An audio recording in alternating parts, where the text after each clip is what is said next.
Hello বন্ধুরা, দেখুন সকাল সকাল স্নান করে আমার কি অবস্থা। এই নোংরাটার মধ্যে আমাকে দাঁড়িয়ে থাকতে হচ্ছে আমার ছেলের আবদারে।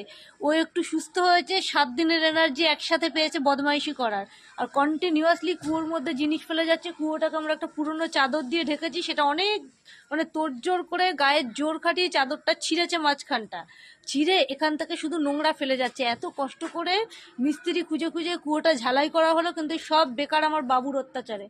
বাবু কি করছে? এদিকে তাকাও তাকাও, বন্ধুরা দেখছে। ওদিকে যদি পায়ে কিছু ফুটে যায় না, দেখবি কি হয়। ফুটবে না মানে এক পায়ে হলুদ মোজা, এক পায়ে লাল মোজা, কেন না বাদবাকি দুটো সেট কুয়োর ভেতরে ফেলেছে। গ্লাস কুয়োর ভেতরে, ছোটবেলায় জামা কাপড় জুতো চটি মোজা সব কুয়োর ভেতর ফেলতো। সেই অভ্যেসটা ওর এখনো রয়ে গেছে। দেখুন পেছন থেকে কিছু না কিছু চাদর ফাঁক করেও ফেলেই চলেছে। বকুনি খাচ্ছে, মার খাচ্ছে, কোনো লজ্জা নেই। একদম হনুমান, আমাদের পূর্বপুরুষ সত্যি হনুমান ছিল বলে না, এটা তার একদম জলজান্ত উদাহরণ।